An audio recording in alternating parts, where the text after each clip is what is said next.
Someone else just said that. We will try our best.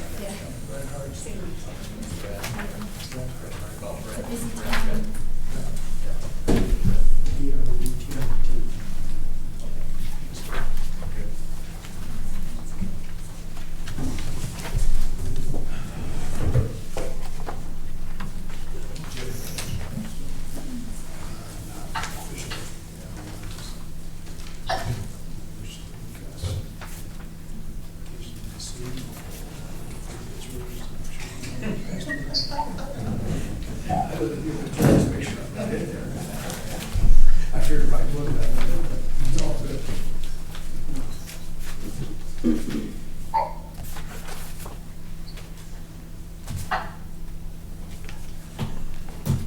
Good. We're still on. All right, I've got 5 o'clock. I'll call the meeting to order today, Monday, May 5th, 2025.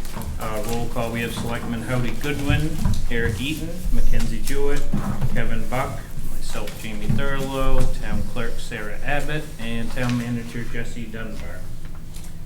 Adoption of agenda. Is there anything anyone would like to change? You want to have an executive session? Yep, we should add an executive session, I think, title land acquisition on Okay. the end of the meeting. I make a motion to add an executive session at the end of the meeting entitled land acquisition. Second. It's been moved and seconded to add executive session at the end of the meeting, title land acquisition. Is there any discussion? All those in favor? All right. Next, we have a public hearing to start. We have a liquor license and special amusement permit. Do you want me to start it before you summarize it, Jesse, or? You can. Okay, we'll start at 5:02. And the special amusement application is for Archie's Lobster at 90 Tremont Road. And Jesse, if you want to start then. Yep, so we've received a application for a on-premise liquor license and a special amusement permit. Those are two separate permits from Archie's Lobster. Heather Archie's is here if you have any questions.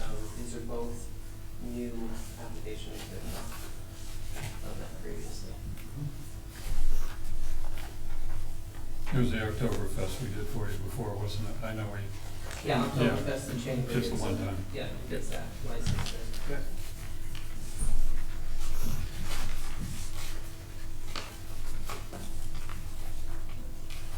Anybody have any questions? No? Okay. Oh, yes, yes.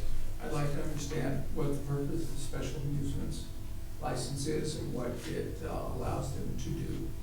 Okay. Would you like to summarize, Heather, or what you were going to do with it? It's just really to cover the evening music from like 5 to 7. I don't plan on doing anything, into the night or anything like that. It's just covering the musicians that we have on the same time. And the special amusement ordinance requires any establishment that serves alcohol and music to get that permit. And sorry, don't speak well anymore. My only concern is how late at night, how loud, because, yeah. Yeah. I can hear the lobster boats out at Long Island. So 5 to 7, not a problem, and absolutely no qualm about the liquor license. Okay, is there any other questions? Can you tell me, does it allow amplified music or just live music? Yes, I know it allows amplified music.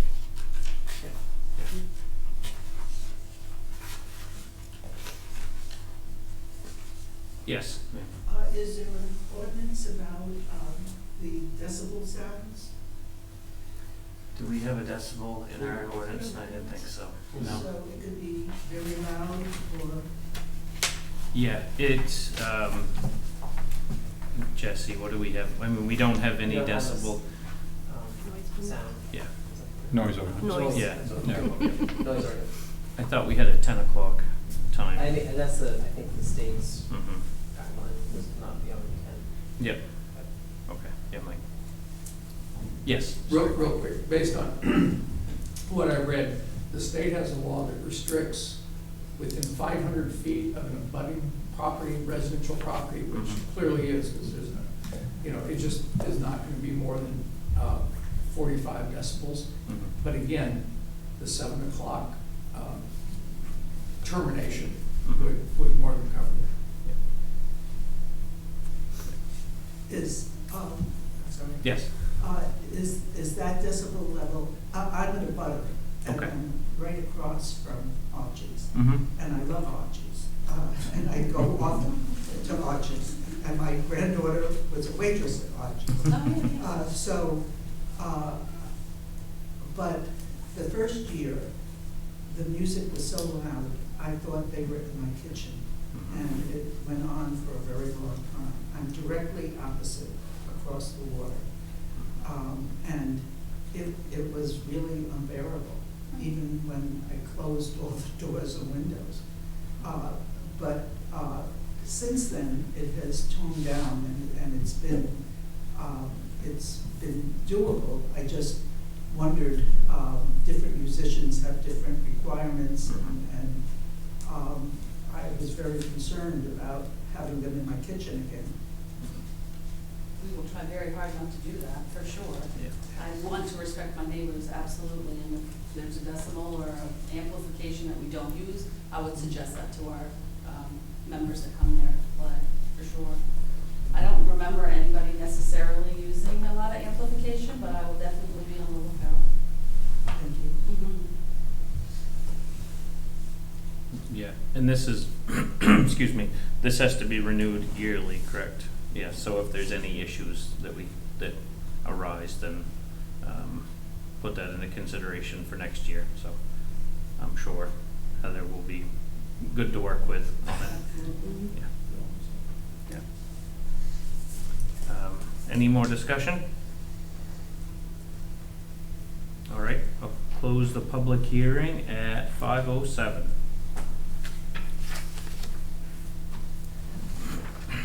Motion now for that one? Yeah, we would need a motion for that one. I'll make a motion to approve the application of Archie's Lobsters located at 90 Tremont Road for a state on-premise liquor license and special amusement permit.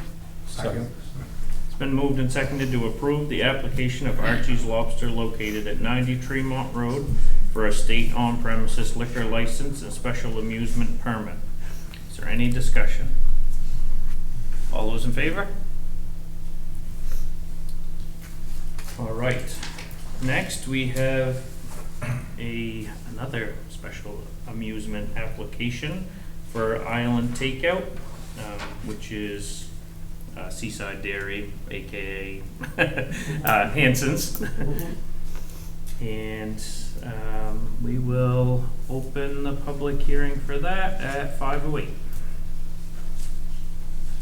And this one, they have had a special amusement permit in the past, which is required to have a public hearing for all special amusement permits. Have you gotten any complaints about the noise there? Or? We had one from one neighbor that's no longer there. Okay. But that was to be expected in that situation. No other complaints. Okay. Any questions, comments? All right. Seeing none, I will close the public hearing at 5:09.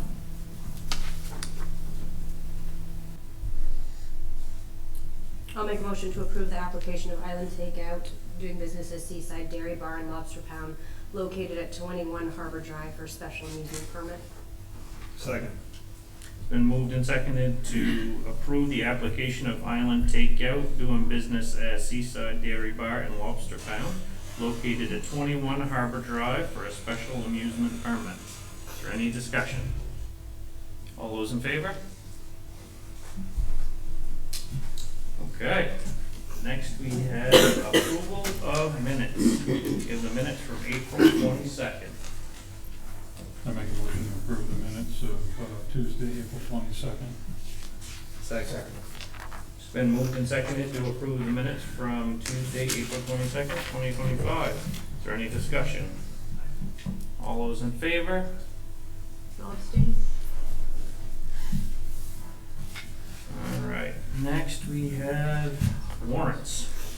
We have warrant 111 for $16,651.76, 112 for $5,210.31, 113 for $47,212.55, 114 for $15,127.42, 115 for $144,384.04, 116 for $240.48, and 117 for $1,095.15. I make a motion to approve warrants 111 through 117. Second. It's been moved and seconded to approve warrants 111 through 117. Is there any discussion? All those in favor? All right. You didn't have financial reports on there? Just no. Okay. Next, regular business. We have a liquor license renewal from the Seafood Catch. I don't see anybody here on behalf of the Seafood Catch. Have you had any complaints or anything? No. Okay. I'll make a motion to approve the application of Seafood Catch located at 47 Shore Road for a state on-premise restaurant liquor license. Second. It's been moved and seconded to approve the application of Seafood Catch located at 47 Shore Road for a state on-premises restaurant liquor license. Is there any discussion? All those in favor? Okay, next we have a liquor license renewal for Island Takeout that we just spoke about, Seaside Dairy Bar. And same thing there, nothing, just the noise for that one time. Yeah. I'll make a motion to approve the application of Island Takeout LLC doing business as Seaside Dairy Bar and Lobster Pound located at 21 Harbor Drive for a state on-premise restaurant liquor license. Second. It's been moved and seconded to approve the application of Island Takeout LLC doing business as Seaside Dairy Bar and Lobster Pound located 21 Harbor Drive for a state on-premises restaurant liquor license. Is there any discussion? All those in favor? Okay, next we have our FY24 audit, and I see we have Mr. Wadman here to give us a shakedown on what we've got. Okay, evening everybody. Nice to be here again. Kelly's here with me, Kelly Bowden, who you probably all recognize. She's been managing your audit for 75 or 80 years.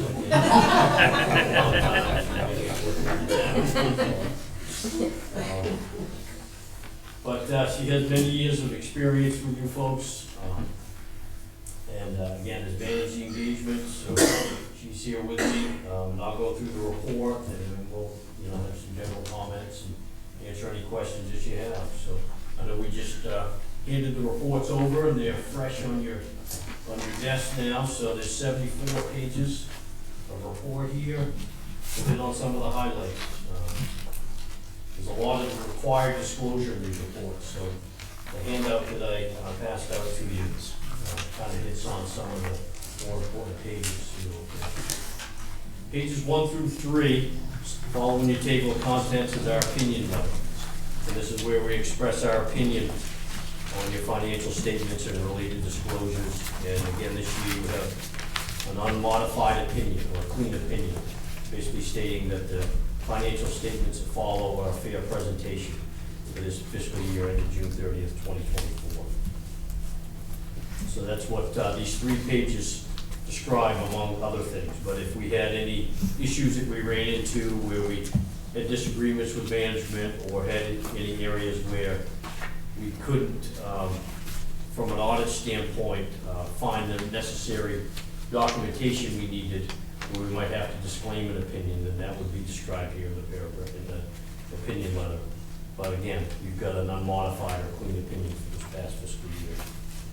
And we've got pages 4 through 8, the management's discussion and analysis. So these pages are just a narrative of the financial highlights for this past year. The middle of page number 4 is the fund highlights paragraph, and it talks about your ending fund balances.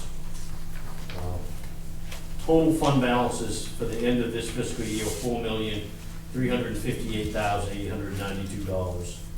Of that amount, $1,290,836 was your general unassigned fund balance.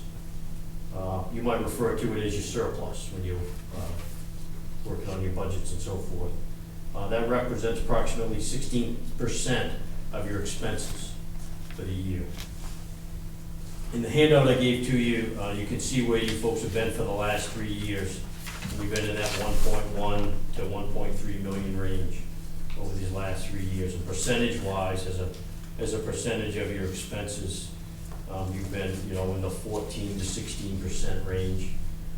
Maine Municipal Association recommends you maintain a minimum of 10 to 12%. So you've got a little bit of an increase over and above that, so you've got a healthy financial position, not excessive by any stretch, but you've been kind of staying in that same range again from 1.1 to 1.3 million for these past few years. We've got some figures here for Bar Harbor, Trenton, and Castine as well. And you can see your figures as a percentage of your expenses. You've been running quite comparable with Bar Harbor, Trenton. Castine has always been on the higher side as far as what they maintain for a surplus balance.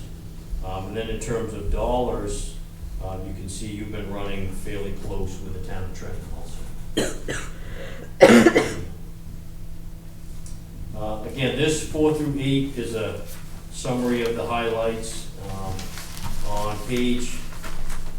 page number 8, there's some budget versus actual variances describing some of the larger variances.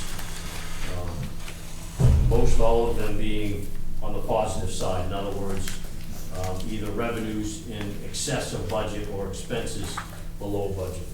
And we'll look at some financial statements that refer to that in more detail as we go through. Financial statements begin on page 9. And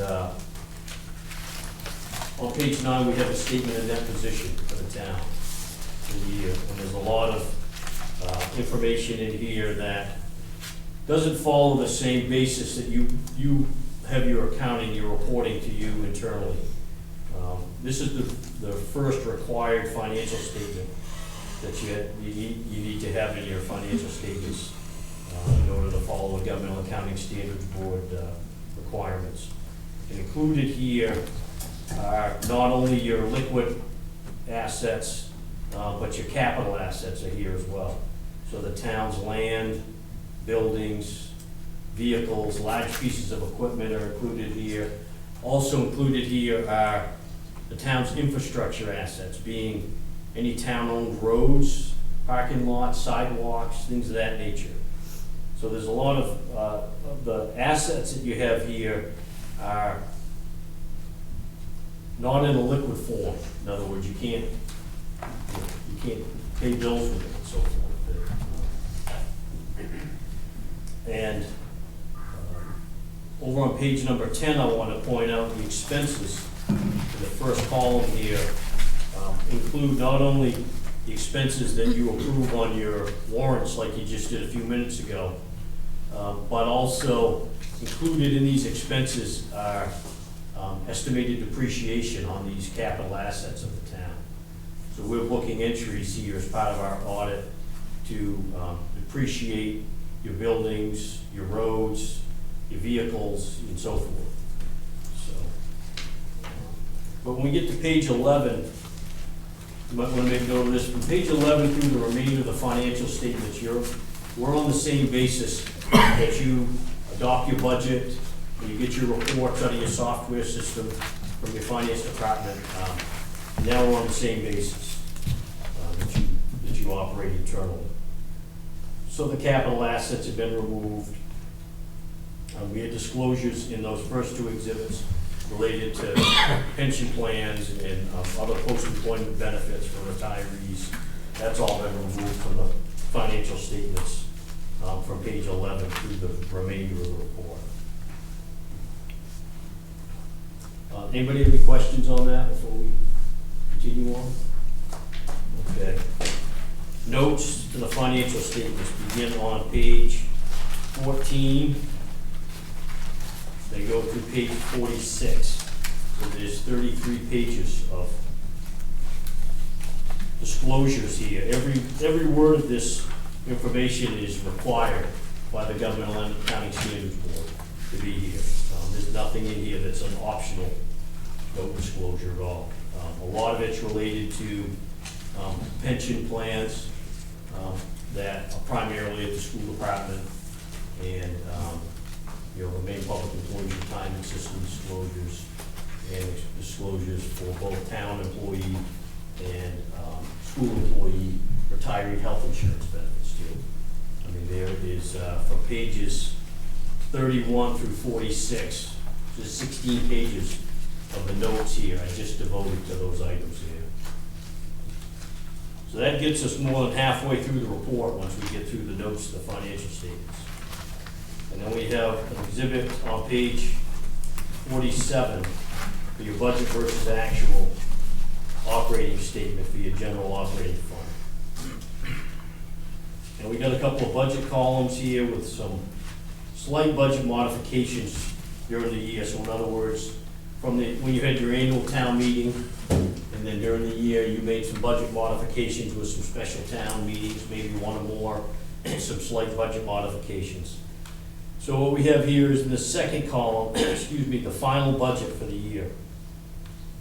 And if you follow that down to the bottom double line, the budget was to reduce your surplus, your unassigned fund balance by $129,596. Your actual results in that third column, right beside it, you actually increased your unassigned fund balance by $116,352. So that results in a favorable overall budget variance of $245,948. So it is very common in governments where you actually budget to, not to lose money, but to bring your surplus down during the year. It's very common. But when all was said and done, you actually increased by $116,352.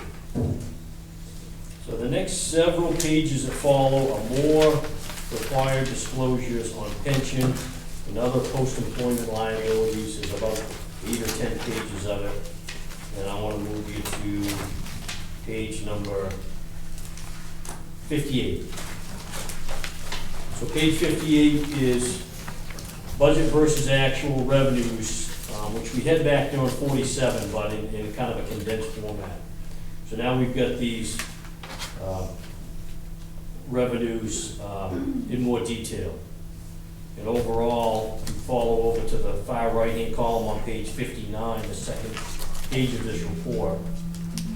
You had $150,222 of revenues above what you budgeted. So that, primarily looking down through these, all your revenues are relatively close to budget. The three that I see that are, some budget variances are property tax revenues were $39,049 below budget.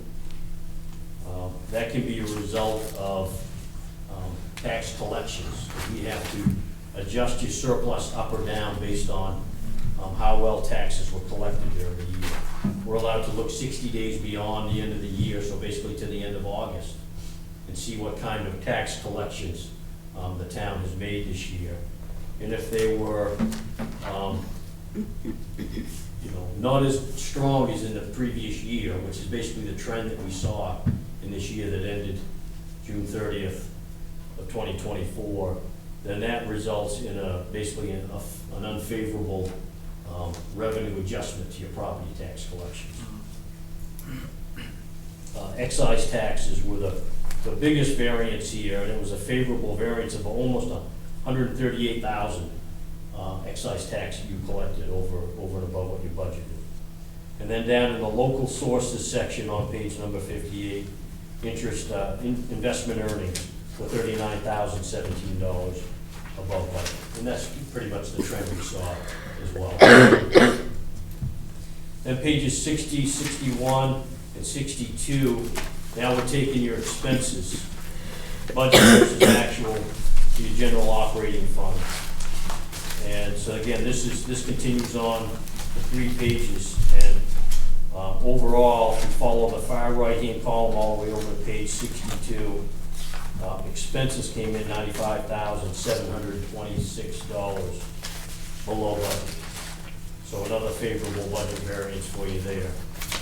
So then we roll to page 63, and we could see again the surplus unassigned fund balance went up by $116,352.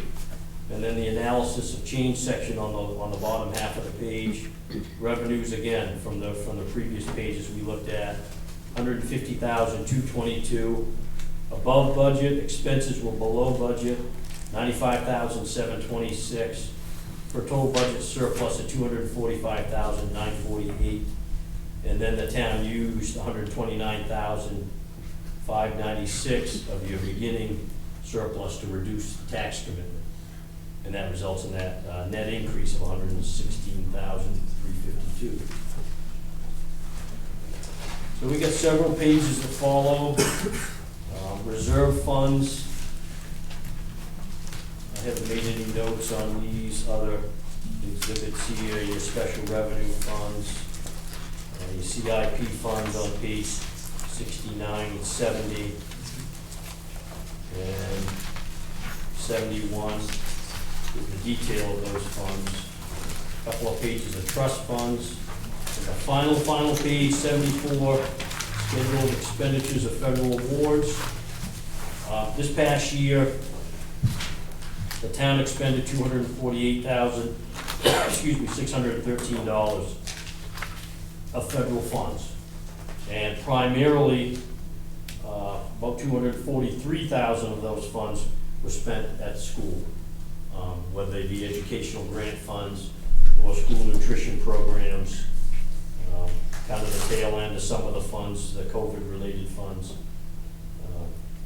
Just a little bit spent out of the town's opera funds, majority of it again coming from the school department. And this exhibit is required by the State of Maine Department of Education. It normally wouldn't be there unless the town expended $750,000 or more in federal funds, but the Department of Education requires that exhibit to be included. Even if you expended zero in federal funds, we'd have to include that particular page. Final thing I have on the handout that I gave to you on this bottom half of that, on the back page, is talking about debt, comparing the town's debt with the same 3 towns that we were looking at, comparing your surplus balances with.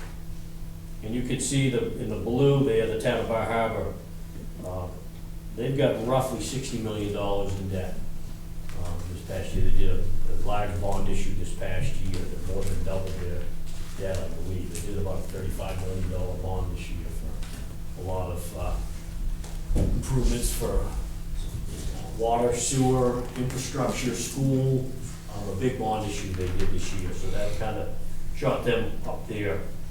Still with that amount of debt, they're still only at 2.45% of their state valuation, which is about 1/6 of what they're allowed to have. So well within the state statute as far as debt goes. And you folks are the green on the chart here, which is pretty much right at the bottom here. You've got less than $100,000 worth of debt at the end of the year. 0.01% of your state valuation, so you're certainly safe there. Trenton doesn't have any debt. And Castine, they've got roughly $5 million in debt, and that puts them at only 1.25% of their state valuation. So, and that's, you know, very heavily regulated as far as debt issuance goes. You know, when a government wants to borrow money in the state of Maine, you know, you go through the whole legal process and get that end of it done, and then you take it to the town. So it makes it very difficult to get outside of those statutory limitations that you have for any debt issuance. That's everything I have. Any general comments, Kelly? No, the town, again, did a great job. Everybody in the town staff has been good, their books are in good order. They got it really easy, so. Perfect. Yeah, thank you. Thanks. Any of you guys have any questions or anything? No, looks good. Oh, yeah, sorry. Just a Yeah. curiosity question more than anything else. Mhm. Notice the excise taxes were $100,000+ over estimate. What constitutes excise taxes? Jesse. Where does that?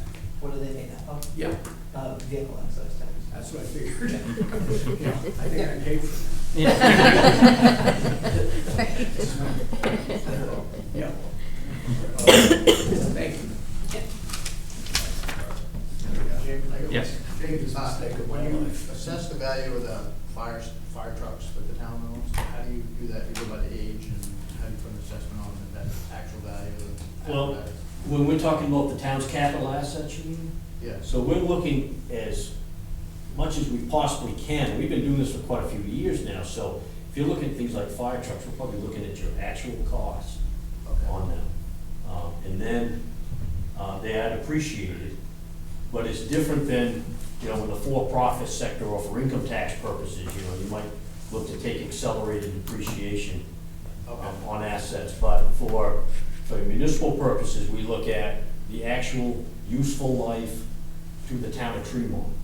Okay. So, you know, so we work with the town to determine what's a good useful life to use for a particular asset. Okay, that's what I was curious. I didn't know what Yeah. age, I don't know. Yeah, you know, so we look at the, you know, what the intended use is, how heavily something's gonna be used. An example I always use would be a police cruiser for a town like Tremont or Southwest Harbor might have a much longer life than a police cruiser in the city of Bangor or Portland or something like that. They would look to get a longer life. Whereas, you know, in the income tax world, the lives are established by the IRS and so forth. So it's really to you know, look at it on a more individual basis, you know, town by town. So. Okay. Thanks. Any other questions? All right.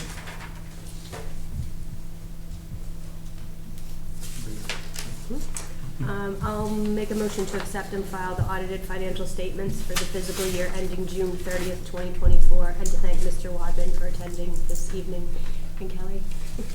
Second. Thank you. It's been moved and seconded to accept and file the audited financial statements for the fiscal year ending June 30th, 2024, and to thank Jim and Kelly for attending this evening.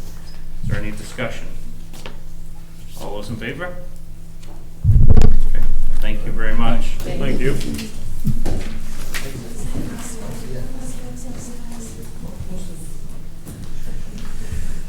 All right, next we have deer hunting.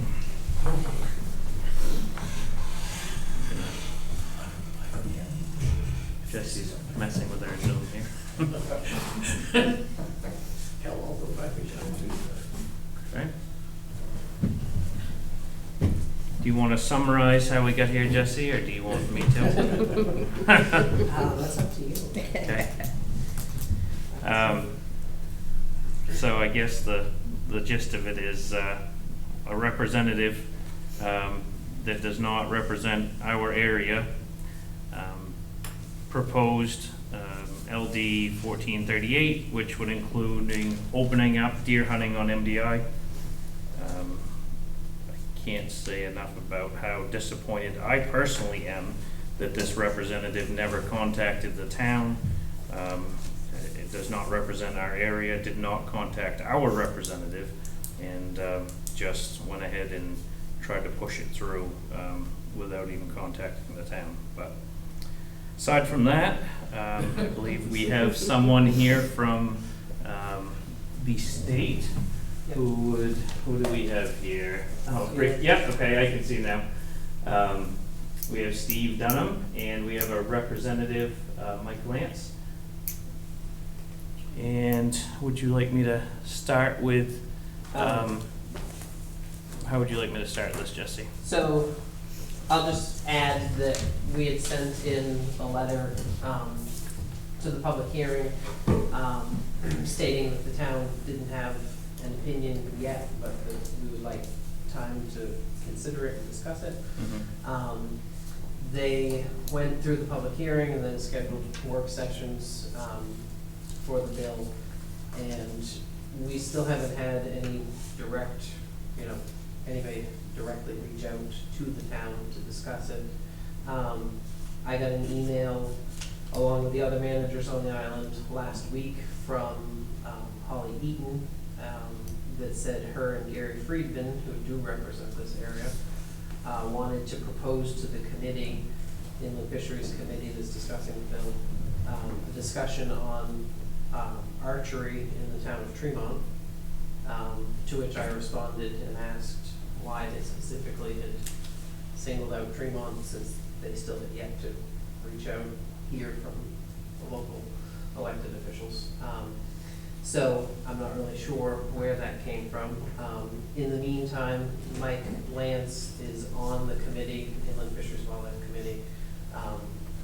He represents District 79 in Western Maine, but he's on the committee discussing the resolve. And so he reached out asking, what the town thought, and I told him we were having this meeting tonight that he was welcome to sit in on and listen to. He did email me today that the committee met today and tabled the workshop discussion and pending the results of tonight's meeting for him to report back to them on Wednesday what happened, what was discussed at tonight's meeting, which is a good step since they've been charging ahead without hearing from anybody. So I did reach out from your last meeting to Steve Dunham, who's the state biologist with Inland Fisheries, and asked him to attend just to I know you all have discussed it in years past, but to kind of go over if you had any questions on what the law says, what this resolve would mean for the law, what the options are if the town wanted to change something, what can it do, what can it not do, what would be the correct steps to go through. So that's where we are right now. Yep. And to kind of summarize where we have been before, I know since I've been on the board, we've talked about this probably 3 times at least. We can never seem to come to any good conclusion or a conclusion that we feel is safe for the town. As you guys may know that are on Zoom as well, that this island is made up of about 50% park land. So the rest of the land is, I would say, dense. For what I would consider dense, I guess, maybe not to Bangor standards of dense or Portland's, but it's dense enough so that, I hunt with my son, and I think you would have a very hard time trying to find a spot to hunt around here unless you were a landowner. I think that for one thing, the town doesn't have any public land, and so it would be all private land, so you would have to go ask a property owner. I think opening up the gates for people to come from off island would be catastrophic, for not for the deer population, but for people's safety. I think that it's just very, very unreasonable. And we have talked about before some of the ideas. We talked about a residents-only hunt. So it would be just for residents or landowners. I believe at the time the state thought that that could not be done. We had some other ideas. Anybody remember anything that we had? Hiring someone to finish. Yeah, another thing would be hiring someone, even if it was hiring a group of locals to thin out the herd some. I think everybody on the board I can speak for, we understand there's an issue like Lyme disease. 2 of my kids have had it, I've had it. It's a problem, but I think that also we have to be very careful as to how we try to move forward taking care of the problem. So, is there anything anyone else would like to chime in from the board before we go to the, I'd like to hear what the state has first, and then we'll take public comment on that too.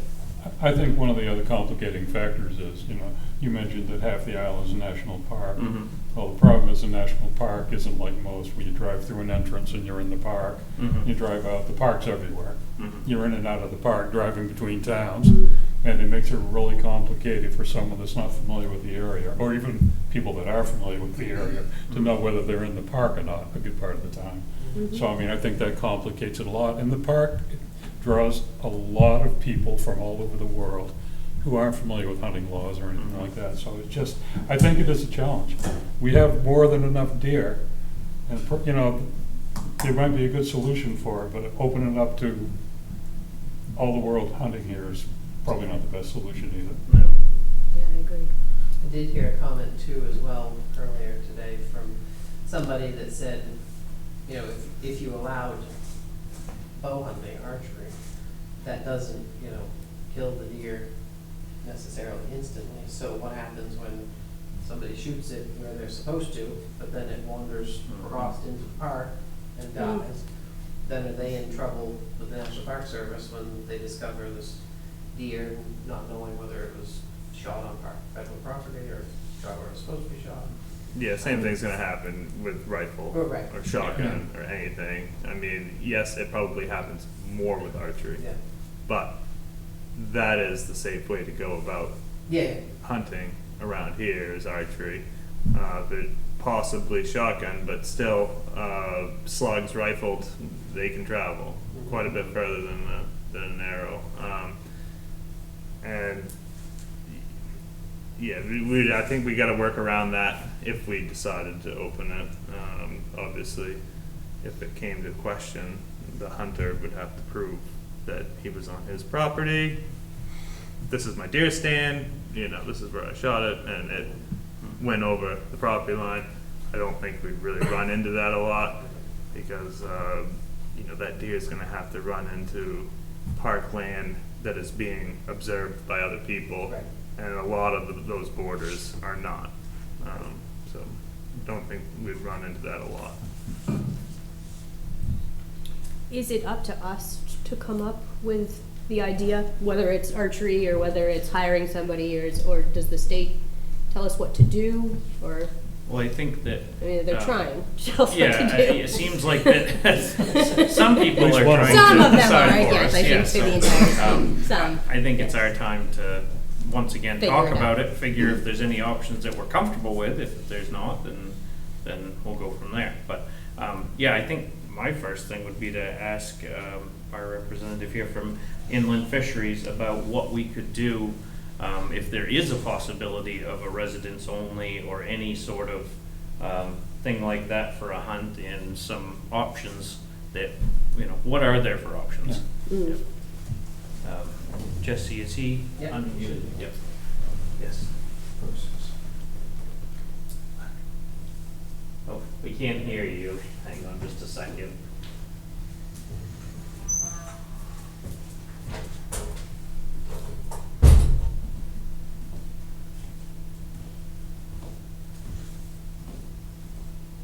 Still nothing. Oh, we can hear it on the laptop, but not on our TV. Okay.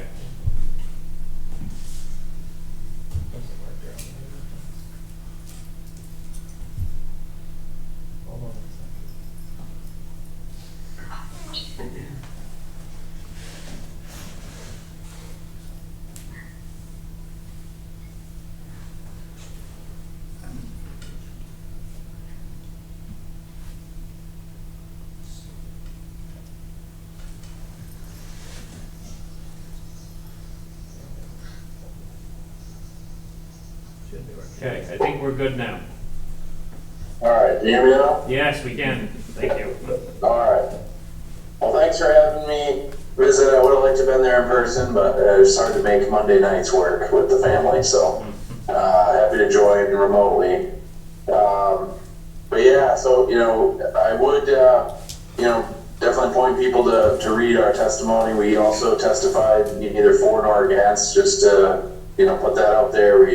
We just tried to provide information to the committee as to sort of the history as we know it, to deer hunting on the island. There is a relatively long history of deer arrival and then various hunting seasons and closures, et cetera, throughout the years. So kind of just provided that information, and then and also it indicated that current state law would sort of prevent us from enacting any sort of hunt without town approval. So that's sort of where that is currently. So even the current resolve as it's written wouldn't actually necessarily be able to force us into it without some other sort of amendment. So just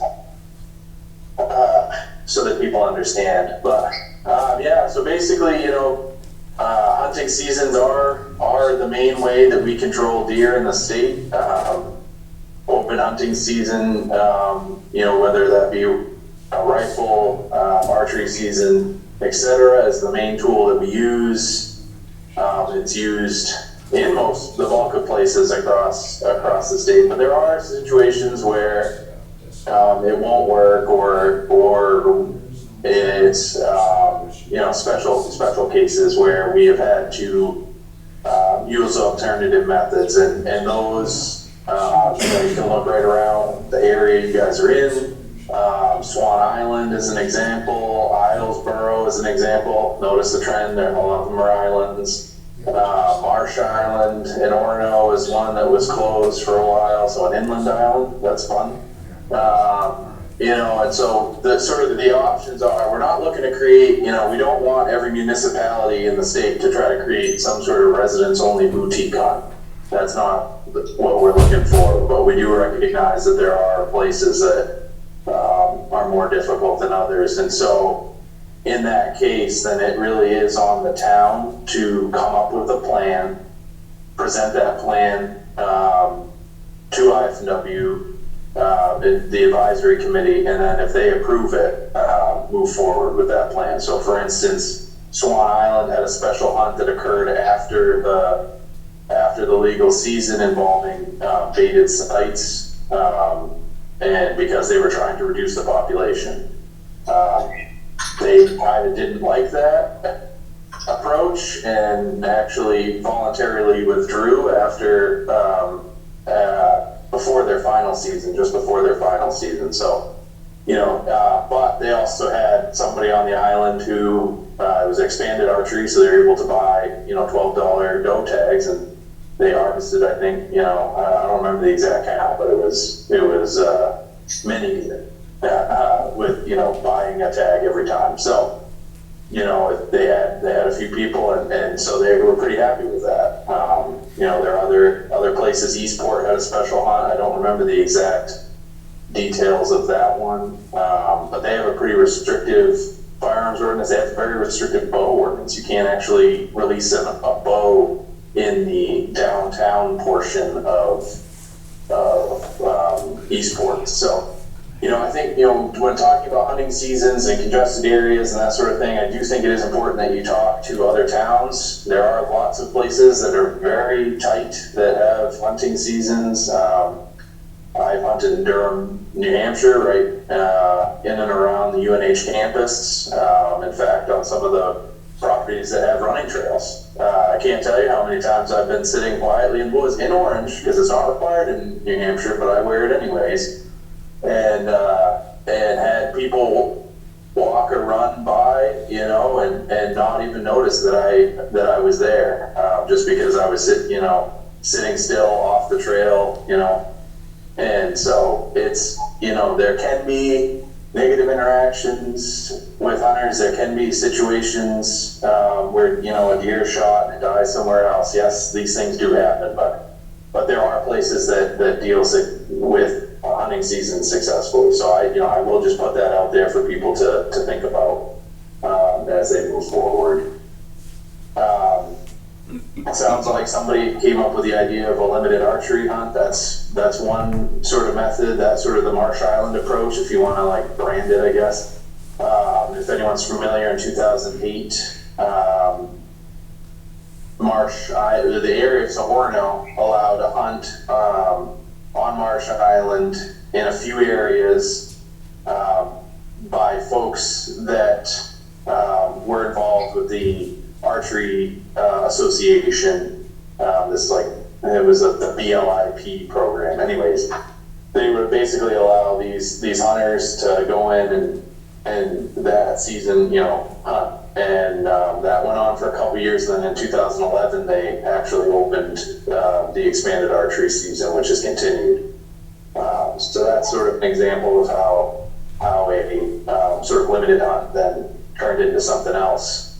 Then you have Islesboro, where there is archery hunting, but the deer were still pretty rampant.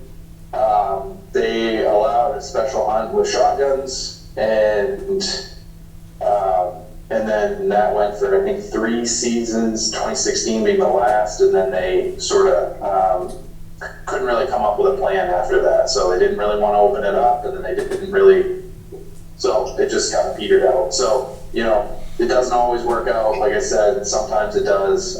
There are different options. But again, the plan does have to, that we really kind of, if it's going to be something that's not the regular hunting season, then the town needs to do some work to come up with a plan. And then, but it has to be something that can pass the advisory council. So there is a way. So we still would be approving it. And we can assist you with that side of things. But, it's, it would be on the town. And a couple other points, deer do die on MDI. There are folks that hire, USDA Wildlife Services, for instance, to remove them off of their properties. So it's not like it's not happening. There is hunting on the island. Some people think that there's no hunting. It's actually only deer hunting that's not allowed. All the other forms of hunting are legal. I know some towns have ordinances on firearms or what have you, but there is still the other forms of hunting can occur. To what level they do, I'm not sure, but it is possible. So just a couple of things to point out. Any specific questions or?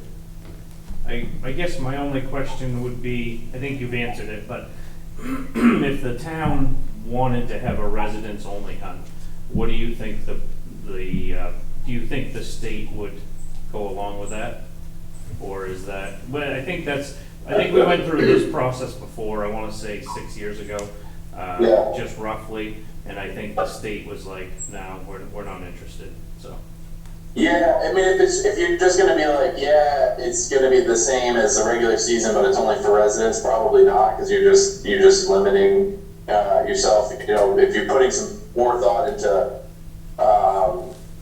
methods and areas and things like that, then maybe something could be worked out. But again, this is like, we don't want municipalities to just be like, hunting season don't work for us, we're going to do our own thing. That's not really what the point of it is. We can't deal with every township in Maine having its own boutique season. So, but we do recognize that sometimes and especially in this case where there hasn't been anything for a long time, that maybe something needs to be done. So I would say most of the examples, like Islesboro had a deer reduction committee or something along those lines.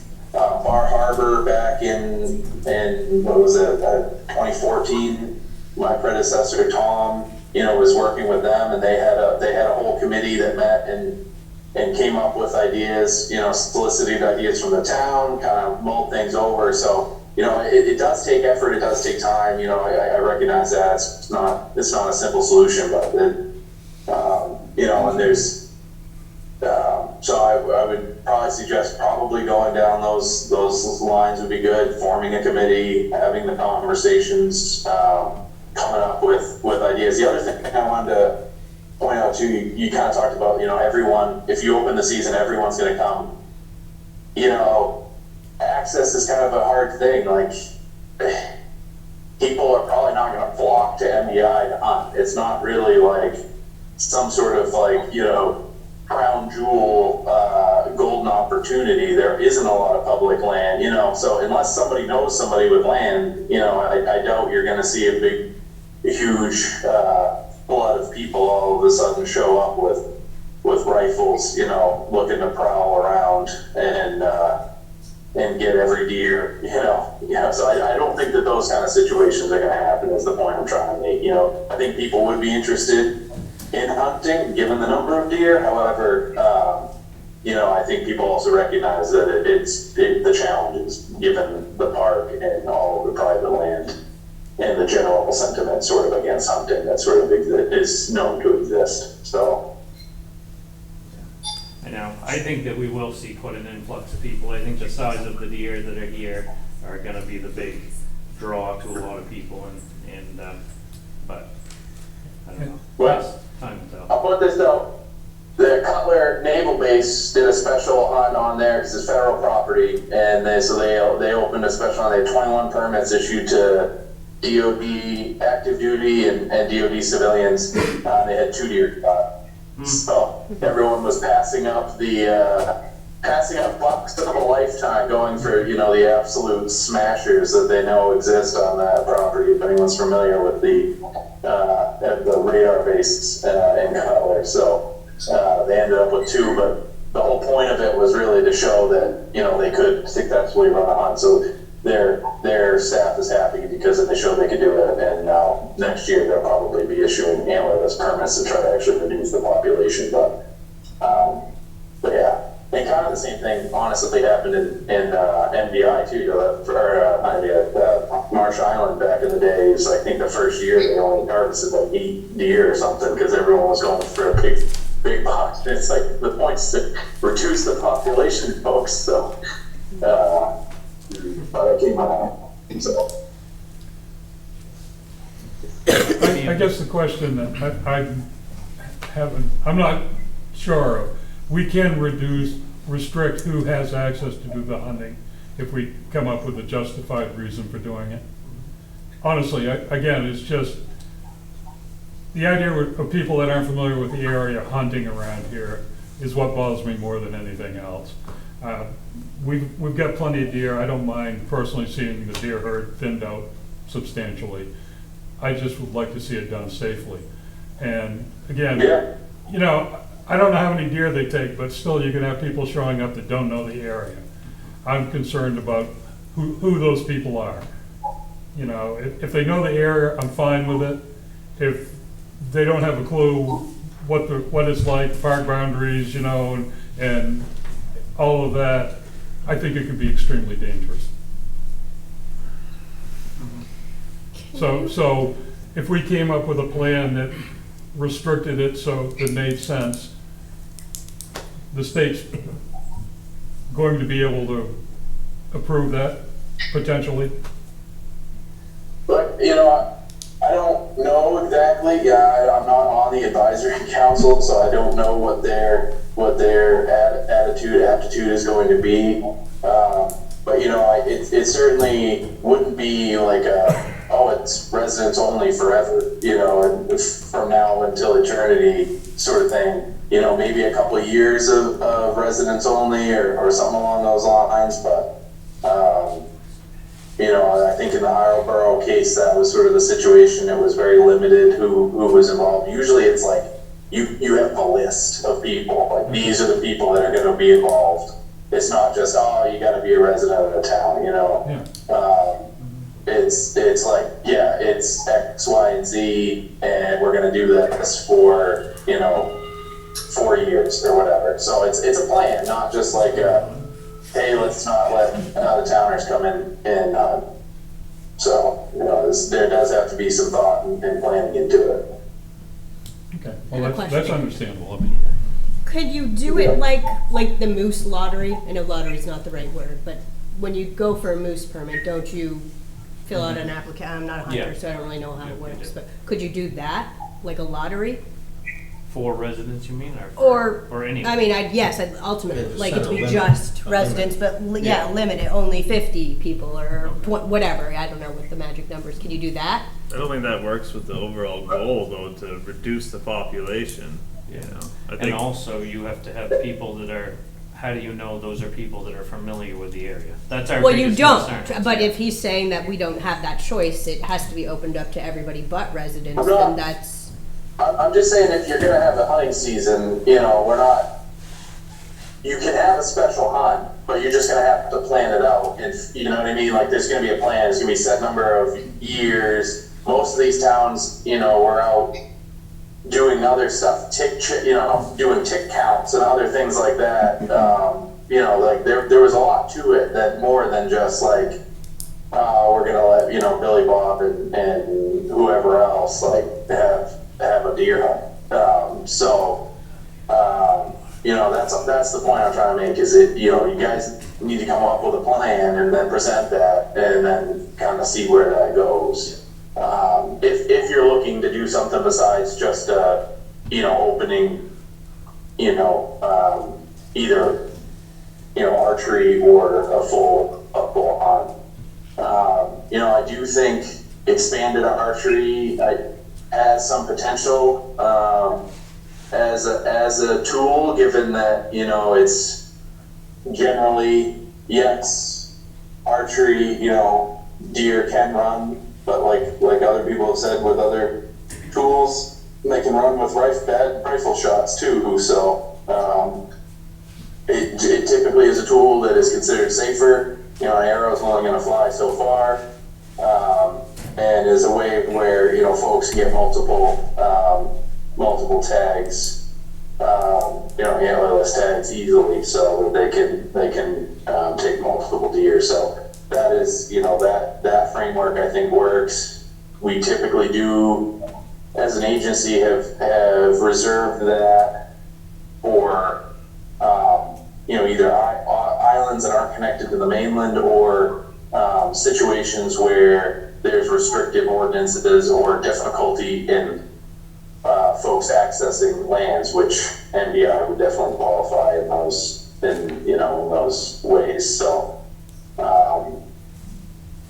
you know, I think that is something we could talk about, where it's not, you're not going to have a full rifle season, but maybe you could have an expanded archery, which is a very long season. I think it starts in September and runs all the way to the end of the regular season, but, you know, gives ample opportunity for folks that are interested in hunting, doing so in a way that's generally pretty, you know, non-intrusive.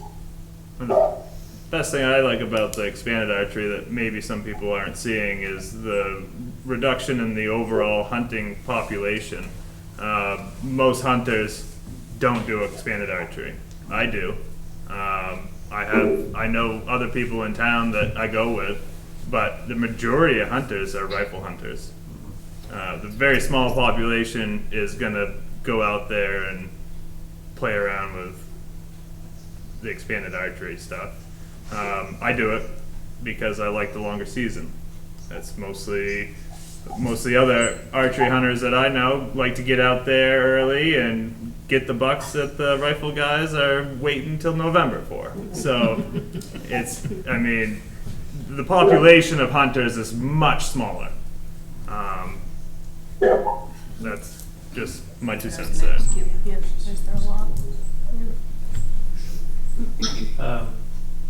Howdy, do you have anything?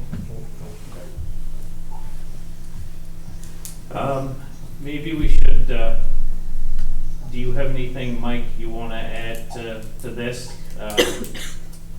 before we take public comment and discuss it further here, or? Well, I can, you guys hear me okay? Yes, can hear you good. When the bill first came across, I wasn't really aware of it at all. And I was reading the letters that came from the towns, and like you had said, it caught some people off guard, and so I go to the island a couple times a year, although I'm over on the New Hampshire side of Maine, and we really we love it there. All the towns that are there, including the park, and I've noticed quite a bit of overbrowsed areas, and I talked to some of the IFW people, and we came up with the idea that after digging around a little bit, it came from the 82nd or 83rd legislature, 1903, about there will be no hunting on NBI. And so I thought, well, perhaps a resolve. We're listening to some of the townspeople talking about collisions, can't grow a garden, overbrowsed areas. So I thought, well, maybe it could be some kind of a resolve regarding hunting in one of the towns to see how that would go. When I talked to Gary Friedman, he was the one who actually suggested your town, or Southwest Harbor perhaps, to see if one of those towns would be, he thought you might be more open to it, which is why I contacted you. The bill came forward in work session today, and it was automatically tabled, like Jesse said before, because we didn't have enough information. And so that's kind of where we're standing right now. All I am here for is to see what is essentially decided upon tonight, and I will sort of report that out on Wednesday. But I appreciate, thank you, board, and thank you, town manager, for having me here, and thank you, Steve, for your comments. Okay, thank you. Yeah, talk with Gary again. Yeah. All right, public, yes, Dave. Okay, I might share some of the blame for Gary's interest in doing that. He's a good friend, and we've had discussions about the deer population. I was a business owner on Marsh Island when this hunt was going on. I had several employees who were avid archers. They belonged to a club, and they were overly careful about preparing to deal with the public resistance. They had the council of the wildlife biologists at the university. Another good friend of mine is Bucky Owen, who was the former commissioner of wildlife. And if there's a community that's going to be more resistant to hunting, I think they would be hard pressed to be more resistant than Orem because of the university. And these friends of mine, these employees who went out and hunted, were careful. They got the permission of the landowner before they went onto that property. So, and I think that the stir that this issue creates island-wide can be addressed. I think that with perhaps listening sessions or some other mechanism, you can satisfy the elected officials that you've been judicious in getting all of the input that's necessary. And as far as where people are, if they've crossed over a line, we can ask Elon Musk to come up with a solution, so we're guaranteed not to trespass. But now I'm not an advocate for my wife, but my wife would be agreeing with me entirely that there is a reason here. We have 5 or 6 deer that go through our lawn every day, and it's a problem. I don't know what the statistics are as far as traffic or accidents, but they're there. And I would urge you to ease up on the abundance of caution and allow a plan to go forward. I think it's time. I think there's a means to do that. Thank you. No, I gotta kind of agree with Dave. I've seen stuff browsed down this year that I haven't seen before. I think in the last year they've gotten hungrier or something, and I've had at least one bounce off me recently. I wouldn't have a big problem with an archery season. I would, firearm season would bother me a lot more, but, was it special archery season, expanded? I think that's something that'd be worth considering personally. I like seeing the deer, but a few less of them wouldn't be a bad thing.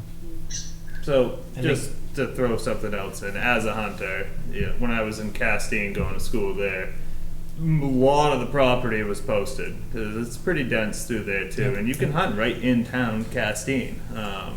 So there are people that are just not going to pay attention to that, but the majority of hunters are law-abiding citizens. They are going to ask permission to access people's property.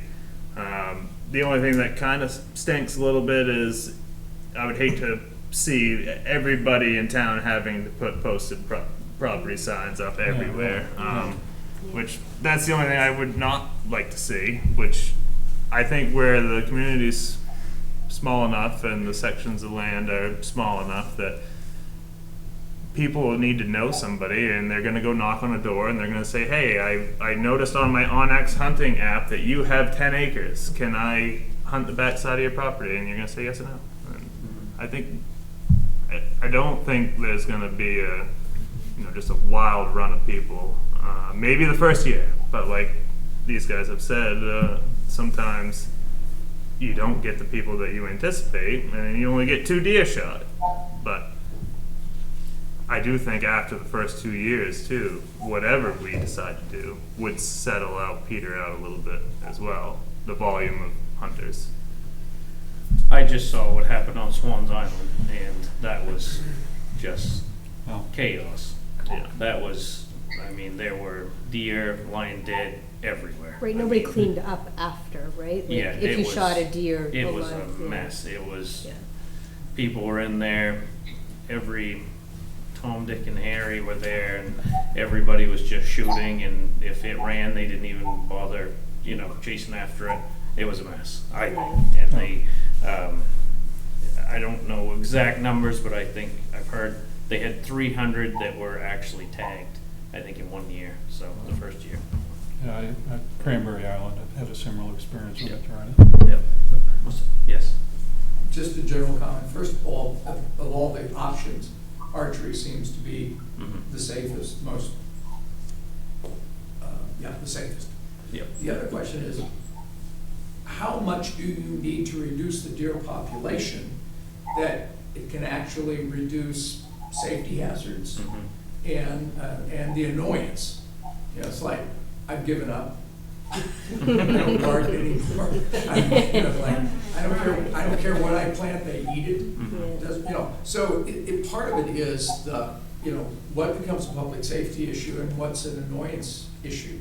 And if we could work out some sort of a bow season extended, and the result would be enough reduction that the public safety and just the annoyance could be decreased, then that seems to be a rational thing for the town to consider.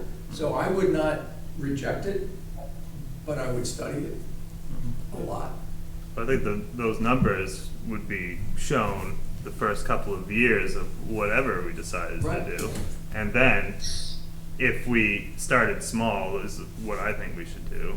And then if we're not reaching those numbers that we would like to see for a reduction in the population, then consider buckshot, shotgun, things like that. I've known a lot of people in the Coast Guard and stuff around here that go to Soames Pond duck hunting. Nobody knows that. Nobody knows where these guys go duck hunting. You never hear about it, but people go duck hunting around here all the time, and turkey hunting, and there's a few partridges around, but not many. But shotgun is used around here currently, and nobody even knows about it. You don't never hear about it. So I'm not opposed to shotgun either. It's just the number of hunters would be greatly reduced by archery only. But that's not an irrational place to start. Right, that's what I'm saying. Yeah. Try it, see how many deer get tagged. I'm gonna go and tag just as many as possible.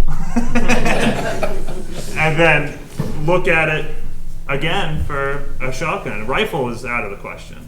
Yeah, I agree. Muzzleloader possibly, but shotgun, buckshot is the way to go. Even slugs is kind of a little bit of the gray area for where we are, I think. Would it be worth putting together a committee to come up with a plan? I mean, I don't know, November's coming soon. and you're hungry.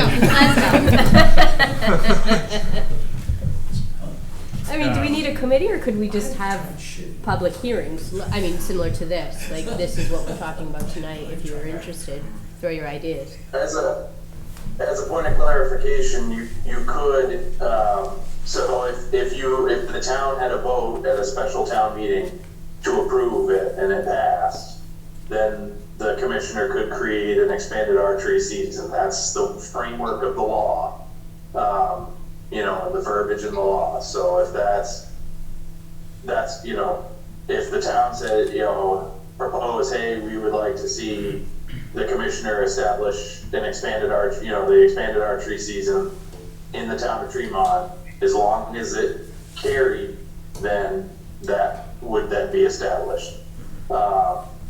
And it would go, you know, it would have to go through the rulemaking process. So, yeah, I mean, time's a little tight for this year, but theoretically is possible. But it's going to be the garnering support part that extends it out. So, I just wanted to let people know what the kind of current process is. Now, if this law goes through amended, or I don't know, whatever that happens, like, that's kind of up to the legislators.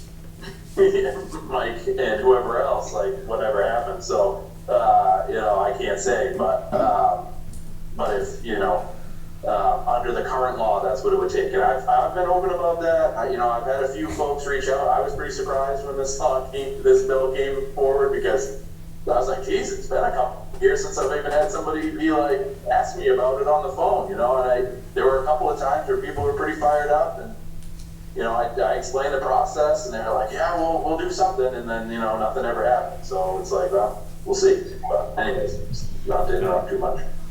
I had a question for Dave first, and then I'll take yours. Was that open to everybody? Was that, or just a select group, or do you know how It that? was, when I can admit to having information about the structure of it, Mm-hmm. The one fellow who led the effort, his name is Dan Long, and he had convinced the town, two towns, Orono and Old Town, that his club would undertake as an experiment this hunt. And they agreed to certain restrictions about entering on private property. They promised to chase every animal, so there was not undue suffering on the part of the animal, and there wasn't going to be a problem left for the landowner. Yeah, I was just curious, because that's what, the last time we talked about this, that was the only thing that kind of stuck a little bit more than others, was getting a group, how you would select this group, or the details were never ironed out, but at least then there would be someone in charge of the group, and someone who knows all the, you know, nooks and crannies in town and everything else. I remember one incident in particular when he called one of his other workmates to come because the deer had gone down on the bank on the hips of the Penobscot River. And it was so steep, he had to get assistance to physically remove the animal. Yeah. That's dedication. Yeah. Yes, Mike. Just in support of something you started out with, Jamie, I mean, one of the most disturbing things about this whole process is that somebody who isn't from here, doesn't represent us, decided that it would be a good thing to open up deer season on Mount Desert Island. I mean, that is the most high-handed, uninformed, unreasonable position I can imagine. It's like, you know, me showing up in Orono and saying, you know what, we should have a deer season here in downtown Orono because I've seen deer here. I mean, that's just... Well, I agree with that completely, 100%, Yeah. but we can say no.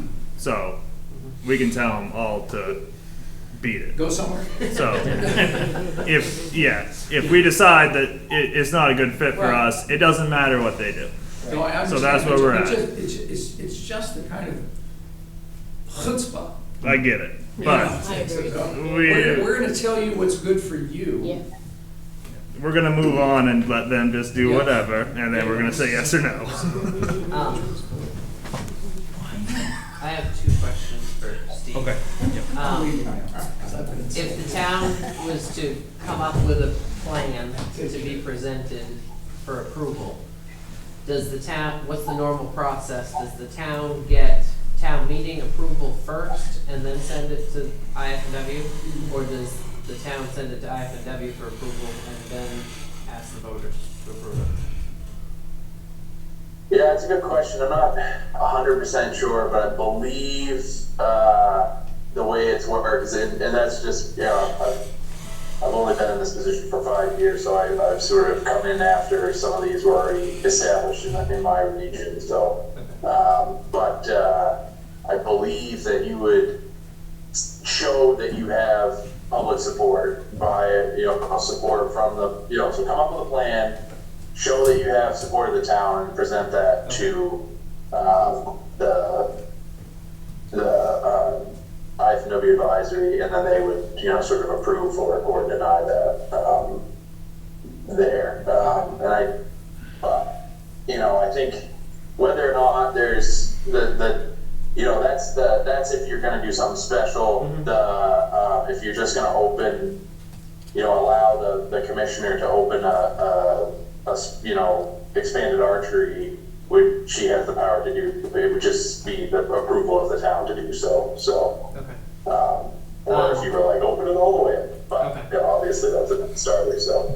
Okay, and then the other question would, just to clarify, because the law covers all of Mount Desert Island, but it is up to the individual towns to put forth individual plans or not for approval. Like, we could open it here, and all the other ones stay the way they are. Okay. Yeah, I think I had mistakenly always thought that it meant all the towns had to agree, but it just means that like each town has to decide for themselves, and the rest of MDI would be closed and Tremont would be open if you guys were like, hey, we want to do this, and we're then piss off. So that's kind of how that would go. Okay. And then for a closure, we could do that at any time. I mean, if we just go through the process and we say, this isn't working, we're not doing this again next year, we can just shut it down if we wanted to whenever, correct? Or how does that work? I don't know. I think once you're, I don't really know how that works. Because once you've sort of allowed the season, I don't know. That's a good question. I don't know. It's not, I don't know if you can just turn it off. Yeah, well, I want to say Long Island, Frenchboro did that. It was open a long time ago, then it was closed for a while, and then they had the problem, and they opened it back up. So there must be some kind of way to go about it. I would think that it's the same way as applying for it. It may be a bill. It may have to be a bill. I mean, that's how ultimately, the board to petition the commissioner's office that you would like it closed. But I don't really know on that side of things. All right, that's something And we can research. that's one of my Something we biggest can find out, fears, yeah. that you get into You're this. opening it up. and- Yeah, you open it up and then you realize this isn't working, and we don't have the power to stop it. Yeah. So then, you get through a bunch of obstacles to slow it down. And I really like the idea of like what Dave had about a group. I don't know we'd have to do a lot of research into how the group would work, but if you had a group of people who went, reduce the population, especially, I know I've always said before, you have someone like Normie Clausen lead them, because he knows every inch of this town, and he would know to get permission, he would know to do all of that. It would be, I would feel comfortable with that. I wouldn't care if he used a rifle, because he is, he knows how to do it. I think that would be the safest way, for sure, is to have a group, but that's just my 2 cents. I mean, the other option is always you pay a company like White Buffalo, or, USDA Wildlife Services to do it. It's typically not well received by the public, and they don't like that, but that's an effective tool. They're in and they're out. But that has a cost that would have to be borne by the town, so. Could I get a clarification on something you said? I think I understood it, but I'd just like to make sure. If the town decided, the town vote that they wanted to have an expanded archery season, just no restrictions other than that, that's a pretty simple approval through the commissioner. If we want an expanded archery season with some sort of limited access, that's going to be the process that's going to be more complicated. You need to go in front of the advisory council, because it's something outside of sort of the normal process. Okay, and at that time, somewhere in that process, we'd find out if we're signing off for eternity or a limited time, or if we. Yeah. Okay, thanks. I just wanted to. My last question is, do you guys know of the proper channel or who to have the town manager reach out to about this? Can we shut it off, or how does that happen? That's the piece of information that's unknown right now for, I think, everyone sitting here, and I think that would be helpful if you guys knew who we could reach out to get that piece of information. If you don't, then that's fine. Yeah, but it'd just be the commissioner's office probably would be, people that deal with Commissioner Camuso. Yeah. Yeah. Okay. Judith Camuso. Perfect, thank you. Great. Keith?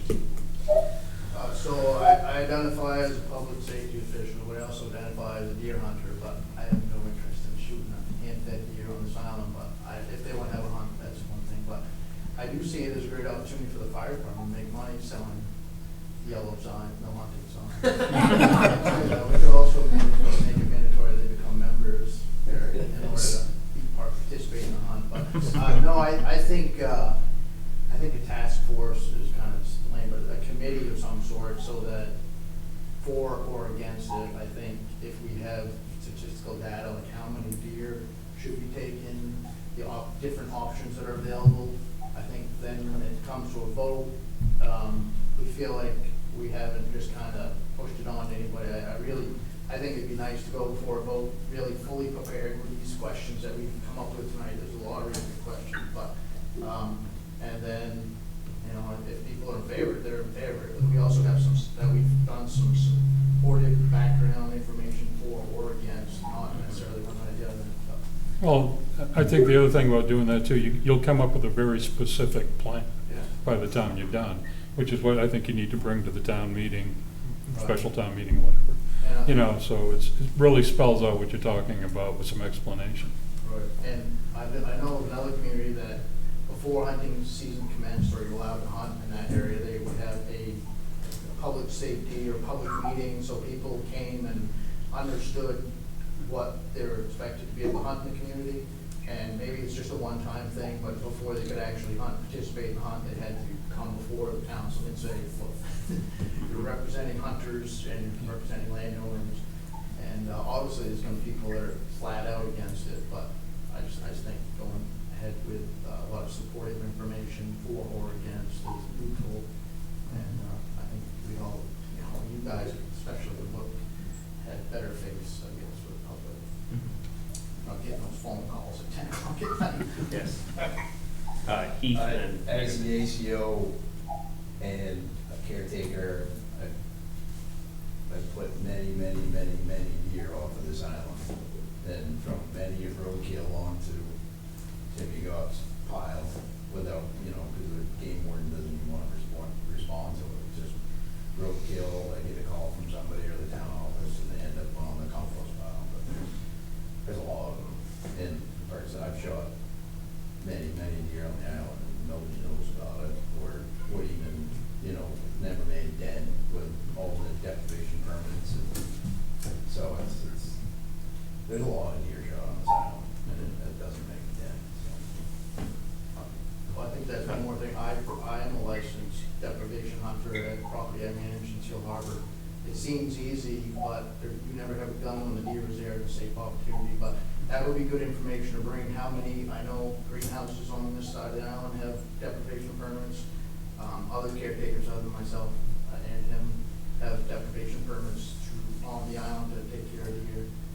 That would be good data to share with people, how many deer are already being taken and what kind of effects it's made. But, and the game warden in this area is very lenient about giving them out. I get 3 at a time, and then I fill them, and he gives me 3 more.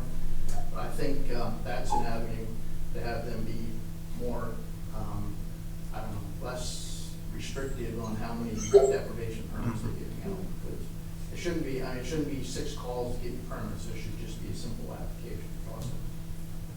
Yes. Do you have data on the increase in the deer population over the past X number of years?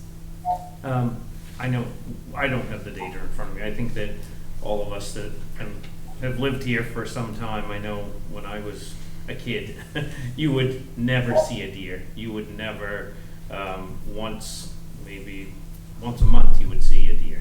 Now there's 8 or 10 on my lawn every night. And I haven't moved very far. It is definitely, it's very noticeable.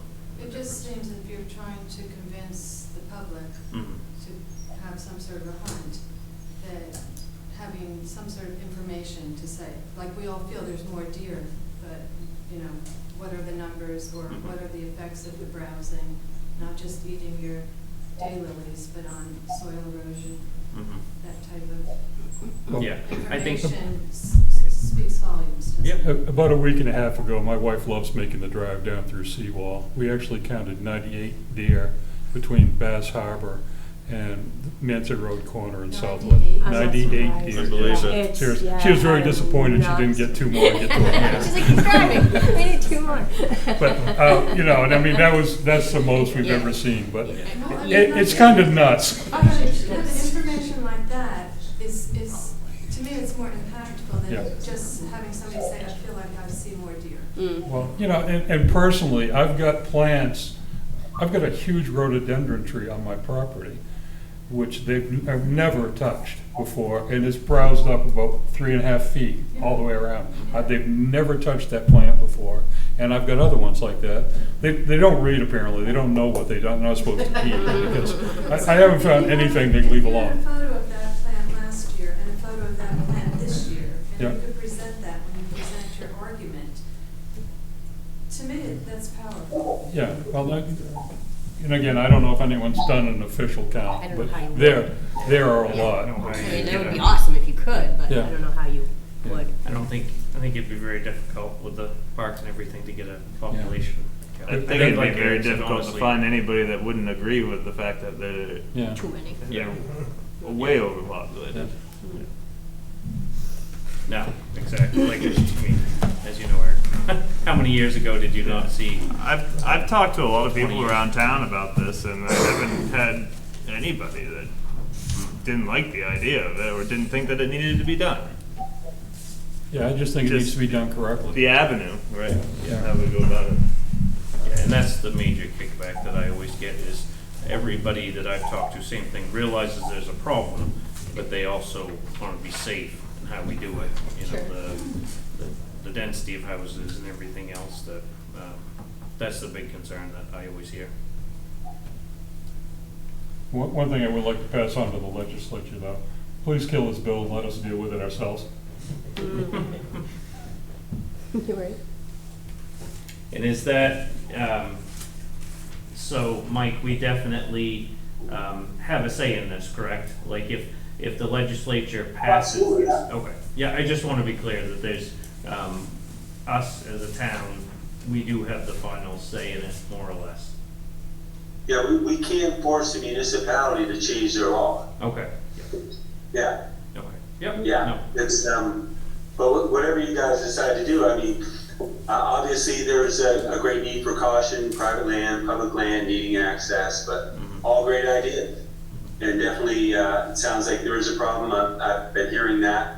But at the same time, I guess that the new problem is how to deal with this problem safely. And I think you guys are going about it the right way. So if the law does not go through, can we still, as a town, open, for instance, an expanded archery? Yeah. Okay, Absolutely. that's what I thought. Okay. Yeah, under current law, yeah, that's, so the closure is on deer hunting, and then there's paragraphs about, you know, if the town votes to allow it, then it can be opened, and then the commissioner can open a special season, which would be you know, either a special hunt or an expanded archery, and, you know, that would be, with the town's approval, so Yeah. that's the way it's written, both. And Steve, am I correct in saying that the town will make, they'll make special concerns and kind of adjust the parameters and would have to go in front of the board for those parameters, correct? Yeah, if it was gonna be something besides like just open expanded archery, then they would have to have a plan and all of that. And yeah, again, there are other communities that have done this, so, you know, you can talk with folks that have gone through it. Most of the other islands around MDI have had something in the past, or, you know, whether that's way back or just a few years ago, so, but yeah, so, you know, there are just things that have happened, so, you know, like Bar Harbor got pretty close, a number of years ago with a plan, and it just never got across they could just never get it to pass the town vote, so that was sort of the deal. They had a whole plan laid out. You can look at the minutes, for their, they had a subcommittee that kind of worked on it, so. Yep. So I think as far as the select board, everybody has agreed that we have a problem. We realize that. Moving forward, do you want to have like a public forum with us, or do you want to form a committee, or how do you want to move forward? I think I've heard there's pros and yeah. cons to both, I think, and I think that, like Eric said, I don't think you're gonna have too many people walk in the store and say that there's not an issue. I think it's all gonna be about how it's done. And I think that me personally, I don't think we have to look at population numbers. I don't think we have to look at any of that. I think we have to look at how other towns have handled it and how, you know, we want to handle that. So if you think that's something that we can do and that we can ask Jesse to research for us some, then should we attempt it, or do you want to form a committee and go that route? Is everyone pretty much on board that some form of expanded archery season would be the way to go, with maybe some restrictions on it? I mean, to me, that's the way I feel, and it sounds like what I'm hearing. Yeah. Yeah, I think the biggest thing is we should take all our different options that the public might not know about. So expanded archery is one of them. Hiring somebody is something else. So there's option 2, and so on. There's only maybe a couple more options that could fall into this. Yeah. And then I think we should have a public hearing and just present those options and see what happens. And if we have bad feedback, or whatever the feedback is that is negative feedback from opening the hunting season, then we should look at a committee and stuff like that. I think A that committee's public gonna take a lot hearing more would be time. Yeah. a good first start. I think a lot of the concerns we're gonna hear, but a lot of what I've been saying is who's going to be doing the hunting. And I mean, I think it would be good to put together some baseline of, you know, we're gonna try to restrict it at least the first couple of years or whatever time frame to this group, you know, whatever that group is. I think it'd be good to have that to present at a public hearing. Oh, yeah, for sure. You know, As an so option. maybe As it'd be an worth option, having yeah. someone meet and put together something like that. As an Or option. how to restrict that access. Because, like I said before, you know, when you bring it down to expanded archery, you're hunting your hunter population Yeah, is yeah. down to 5-10%, or Yeah. I don't know the exact numbers, but it's greatly Yeah, reduced. and I mean, everyone that fires an arrow is a lot more careful lining up the shot. You don't fire as many shots, and it mean, doesn't travel as far. And, there are a lot of people that have like just bad image of hunters, but hunters are not just No. criminals. I mean, that's what some people think, though, and that's just not how it is. The hunters are respectful. They are landowners. They take care of what they do. So I think presenting the options to the public and getting some feedback is yeah. Yeah, so, step one. so what I'm hearing from everybody, and I agree with that, is if we put together, if we just have some ideas, so Jesse, if So we, you're right, 6. if we kind of You I issued sold 6? Throw out- expanded archery licenses last year, so You sold how many? 6. 6. Okay. 24 right now. So if we Everyone has it give online. you, like 3 or 4 ideas, maybe we should research, what other towns have done. I don't know what Swans Island's history, I can't remember, do you guys remember, Keith, how they opened it to, was that like a residence only for a while and then it went to everybody? Is that what happened? Just 1 year, wasn't it? Yeah. About 3 years, I think. 3, So it was going on right when I took on, sorry to interrupt, but, yeah, the Swan Island, so their special hunt, they were landowners. It was after the season, there was a lot of back and forth on that, apparently, again, it predates me, but, so they had, their season was after the normal season, and it was a baited hunt, so they had landowners that had bait piles, and the deer were taken off of those. The first year, it took so long to get into place that it was pretty late in the season when it happened, and the first deer that was shot was pregnant with twins, and so it kind of made everyone lose taste for it, but that is how you reduce a population. You know, you target female deer because they're the ones that have an effect. One deer mounts many females, and that means that removing a buck doesn't really reduce your population. So that's just the way it works. But so they kind of lost taste for it, but it ran for I think 2 or 3 years, and it was supposed to be a little bit longer, and they opted out of their last year. So and they expanded, which had already opened, and they're just like, you know what, we're just gonna stick with that. So that's kind of what they've done. They actually do have, I think it's open, like they have rifle season out there too. There's just not a lot of people. There's at least one gentleman that rents his place out, maybe 2 that, you know, advertise on Facebook. So, but by and large, it's like you gotta know somebody because there's nowhere to stay up there. but they did, so they had a residence-only hunt then, that's what I was wondering, and that's. For a little bit, yeah, Yeah. is an initial step, and then, yeah, I think they had a background test to check, or background check to make sure, you know, that sort of thing. So it was like a very, you know, but again, there was a plan, you know, Yeah. that they had a plan, and they had that limited number of folks, and it wasn't just everybody, it was, you know, a certain number of people.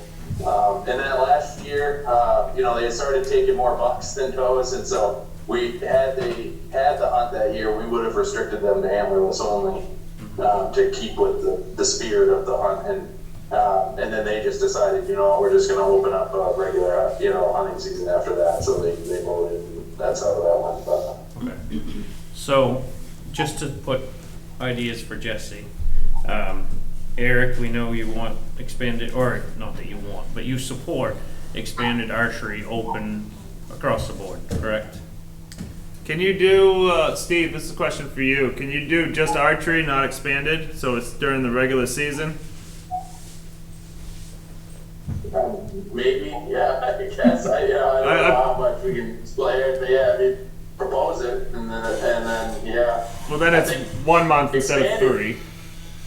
Well, but the point of expanded is that people can buy multiple permits, so you're actually reducing that population, whereas, you know, if it's under a regular archery, you got your 1 and then any bonus, because you guys would be in 26, so there would be bonus permits, but, you know what I mean, you'd have to, 29. Right? sorry, well, yeah, well, you're attached to the mainland though, so I don't know if you're Yeah, actually. we're 26, yeah. Or Yeah. 26. Yeah, I think you're 26. All right. Yeah, and the only thing I can see with expanded is the time in September. You're gonna have, as you guys know, you're gonna have people still at summer houses and stuff like that.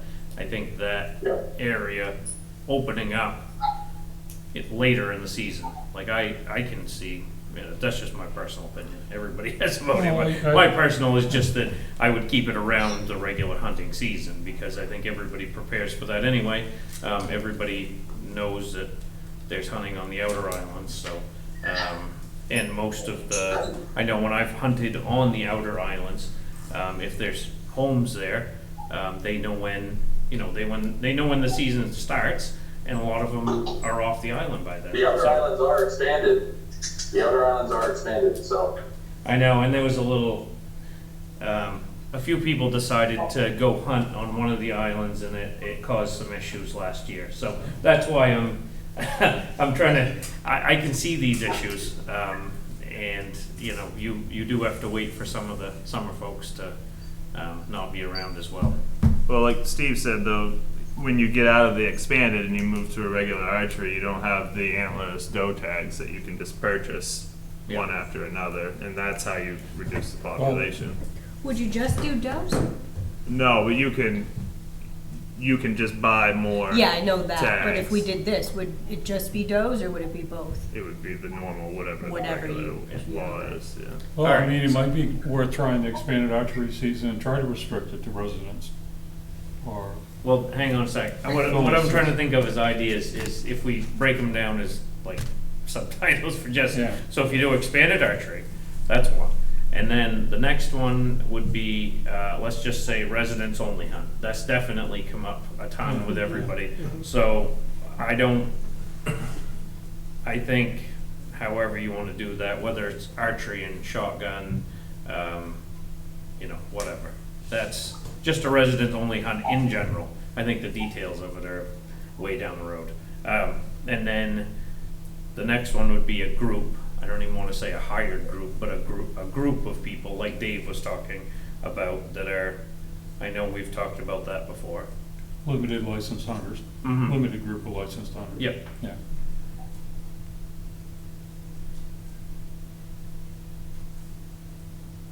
Then you get the hired guns. And then you could do straight hired. And the cost of it. Yep. Yep. No, but these are just our ideas. Or we could have the fire department do it and do a barbecue. That's right. All right. Did we cover all the ideas that everybody has that we think are at least a reasonable approaches? Just two things to put on there, archery and if shotgun is a possibility, just, let's just say no rifle. Right. Yes. Just on there, because we all agree there. Yeah, So- no rifles on any of this at all. Right. So, So we Nothing- agree with archery, possibly shotgun, or both, it's Yeah. fine, whatever. no rifles on any of this, and then, like, the residents only hunt, there's a lot to look into on that. The group, same thing, it would be, like, I don't know how we would go about Yeah, selecting how do you this group. figure that out? Yeah. That's stuff we need to look into. What Dave had brought up about Orono Island, I'd like to see, I know it was their club, but I'd like to see how we could go about picking people, or if we picked a leader for the group. Like, Normie won't mind me using his name, Normie Clausen, if you had him for the leader of the group, and then do you do a lottery on the rest? Does he pick the people to go with him? Do we pick the people? Like this, just, those are the things that, Could reach out to one of the nearest hunting clubs too, and see if it would be an interest of them to take on with whoever, local knowledge. yeah, I think we just need a local representative, someone that knows. All right, and then the hired is the last. Okay, does that sound And then would you reasonable to take any everybody? other suggestions from the public during public hearings? Like if somebody from the audience came up with a completely different plan than what you just kind of lined out, would we consider those also? Or those? Yeah, I think. If somebody came up with a different. Any of the ideas that I've heard are are versions of that. Sure. You know, or either the group or I hear a ton, I've never heard of the expanded archery, I'm not that familiar with it, but I've never heard of anybody wanting that. I've always heard of either a residence only or a group, and that's basically the two that I usually hear, and I'm sure there's 100 variations Sure, on how yeah, right, people right. would like that to go, but those are kind of the two that I hear the most out and about. Keith? I'm just trying to suggest you reach out to Southwest Harbor and see if they're gonna be on board too, or just gonna do one, just worry about us, or, 'cause it'd be nice. If the two towns both decided that they Yeah. both had the same rule, the same season, or the same something, rather than each town having a completely different. I honestly think it's gonna be hard enough for us to fit do together. anything on our own, let alone try to bring in Southwest Harbor. That's my, See, it would be nice to have consistency, the same. Oh, thing, for sure, same- yeah. Same. Maybe it'd be worth having the town manager call their town manager and say, this is what we're working on. Unless Yeah. someone's sitting at the town line waiting for people to walk across. Yeah. I sat up there when Tom Schaefer came way back when I was a select board member, but it got shot down because the opposite side of the island was not in favor. These two brothers in now were more in favor of it than our. Maybe we just let them know and they Yeah. can figure out their own Yeah. thing if that's Yeah, so right. yeah, this is Yeah, what this is we're what working on. we're up Yeah. to. Yeah. I would think that the other towns, if they decided, would be along the similar lines. They're all thinking the same thing that we are. Well, I know the deer that bounced off me was in Bar Maybe Harbor. So Jesse has to do all the work and South of us is just being like, yay. I know, and each separation permits are from January 1st through April 15th, but outside of the normal season, so it doesn't go, but, in order to shoot deer in Seal Harbor, it's not part of the regular month. Yeah. And they're big, they're huge, take two people to carry them. The No, deer don't seem to be scrawny here. I think Hey that, guys, if you don't mind, I'd like to leave the meeting, but I Yes. appreciate this, and could Jesse just keep me in the loop, and I'll let the committee know where your plans are heading next. Would that be all right? yes, Yeah, that sounds thank great. you. Thank you. Thanks Thank for you. taking the time to be here with us. Well, thank you folks. Thank you folks very much. Okay, thank you. And same for you, Steve. I think most of our questions have been answered, and I appreciate you taking the time to answer all of our questions and helps give us a little bit of an idea on how to move forward. Yep, no problem, and yeah, thanks for having me, and nice to see some of your folks, so just the select board basically is all I can see. Yeah. But, thanks for Thank you. everyone else that was there that I couldn't see. But. Yeah, thank you. Thank you. All right, so just to be clear, expanded archery, residents only hunt, a group, and hired guns. Those are our four major ones that we're moving forward. Okay. You want a motion to ask you to look into that? Okay. I move to ask the town manager to look into options for deer hunting in the town of Tremont. Second. I think I would maybe detail that a little bit I was more gonna if you say, don't you want want me me to, yeah, okay. butchered, or it's up to you. I mean, Okay.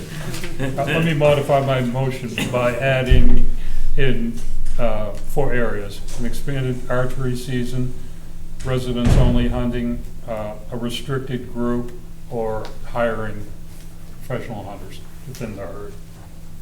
Second. it's been moved and seconded to ask the town manager to look into options for deer hunting in the town of Tremont, to include ideas for expanded archery, residents only hunt, a group of limited licensed group, I should say, and some hired hunters. Is there any discussion? All those in favor? All right, town manager's report. Alright, since our last meeting, I filed the annual ARPA report with the US Treasury. Worked on meeting prep for the EMS committee meeting this week. We had our annual fire inspection of the fire alarm here at the town office, and finalized a GA application that the clerk had started while I was out. The clerk worked on VMV reports, voter changes, town meeting prep, handled the GA appointment, lien discharges, and attended an MMA training webinar. Public Works worked on sweeping, put some rocks in one of the gardens up front that was left over from last year's project. Mowed the town office, filled the roll-off with junk that's accumulated since last year. Picked up the new town office flooring for the rest of the project upstairs. Helped the harbor master launch God's Island floats and swept the school parking lots. Harbor master was busy working on Seal Cove floats, work on harbor master office. Person finally came last week and turned the power on at the new office, so hopefully that'll be moving along quicker. Worked on hoist repairs and work cleanup, and I'll just be getting ready for town meeting next week. Okay, thank you, Justin. Suggestions for the next meeting? Due date of the next meeting? I make a motion to set the date of the next meeting for Monday, May 19th, 2025 at 5 p.m. right here. Second. Been moved and seconded to confirm the date of the next meeting for Monday, May 19th, 2025, 5 p.m. at Town Office. Is there any discussion? All those in favor? Now we have an executive session titled Land Acquisition. Okay, I'm looking at this. Okay, well, I make a motion to go into executive session for land acquisition. Request of the town manager for the select board to go into executive session as permitted by MRSA 405.6.c for consideration of acquisition or disposal of real property or rights therein, since premature disclosure of this information could prejudice the competitive or bargaining position of the town. Second. It's been moved and seconded to go into executive session titled Land Acquisition. It's read by Kevin. Is there any discussion? Yes? Would three of us be able, is that for the fire, for whatever reason? We can't discuss. We don't. Yeah. Oh, would the three of us be able to sit in on that meeting? No. Okay. I'm kidding. All right. All those in favor?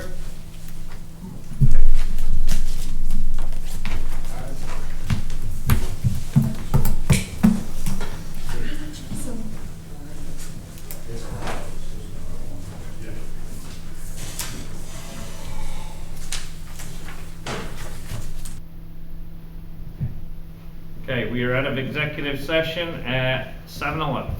Motion to adjourn. Second. All those in favor?